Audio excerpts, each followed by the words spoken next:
Maka kata murid-murid yang lain itu kepadanya, kami telah melihat Tuhan.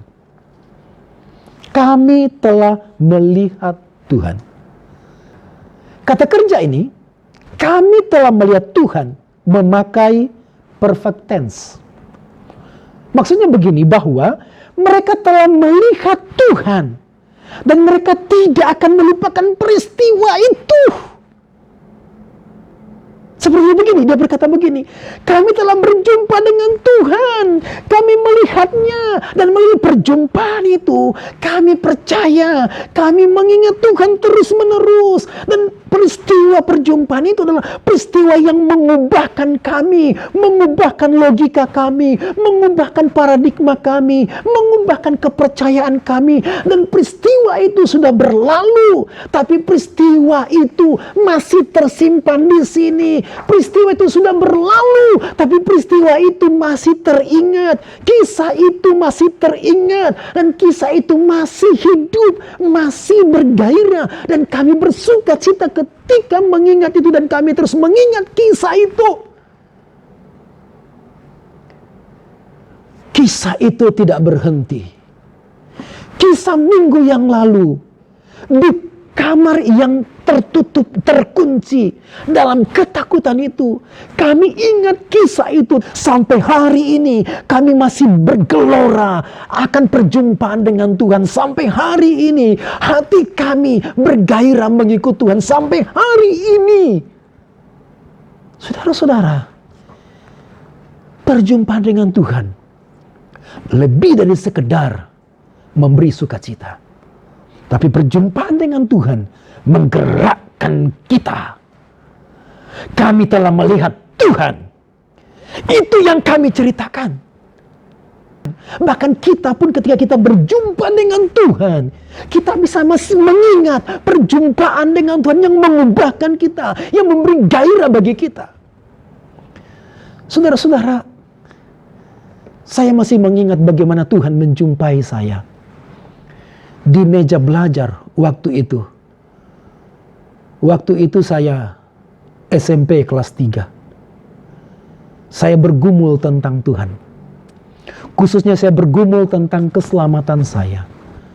Karena barusan kemarin saya diejek di kelas bahwa agama saya tidak memiliki kepastian keselamatan.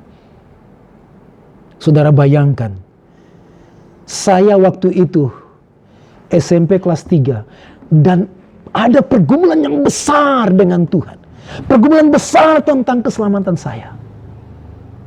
Dan malam itu saya masih ingat sampai sekarang. Malam itu saya masih ingat sampai sekarang bagaimana Tuhan menyentuh, mengubahkan, bagaimana Tuhan merasuki saya, bagaimana Tuhan berbicara kepada saya, bagaimana Tuhan mengubahkan saya, dan saya mengalami keselamatan malam itu. Saya mengalami jamahan Tuhan malam itu. Saya mengalami perubahan malam itu. Sampai dengan hari ini saya mengingat kisah itu.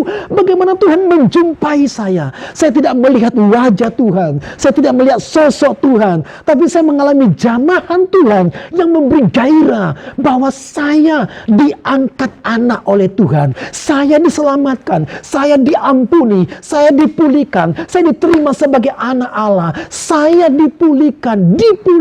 Diampuni. Diselamatkan. Ditebus. Saya dibebaskan. Saudara-saudaraku, bukan hanya berubah dari takut menjadi berani, dari kacau menjadi tenang dan damai, berubah dari sakit sekarat menjadi sembuh, tetapi kita menjadi manusia baru. Manusia dilahirkan dari Roh Allah. Kita menjadi ciptaan baru. Seperti dikatakan dalam 2 Korintus pasal 5 ayat 17. Jadi siapa yang ada di dalam Kristus, ia adalah ciptaan baru. Yang lama sudah berlalu. Sesungguhnya yang baru sudah datang. Wahai celakalah mereka yang tidak pernah mengalami perjumpaan dengan Tuhan. Mereka menjadi seorang Kristen nominal. Dan mereka tidak bisa menyaksikan bagaimana Tuhan melawat. Bagaimana Tuhan memulihkan. Bagaimana Tuhan menyelamatkan. Kekristenan adalah perjumpaan pribadi dengan Tuhan. Amin, saudara. Amin. Kalau ada di antara kita yang belum mengalami perjumpaan dengan Tuhan secara pribadi, saya menantang saudara, mengajak saudara untuk hari ini minta kepada Tuhan. Tuhan, lawat saya. Tuhan, jumpai saya.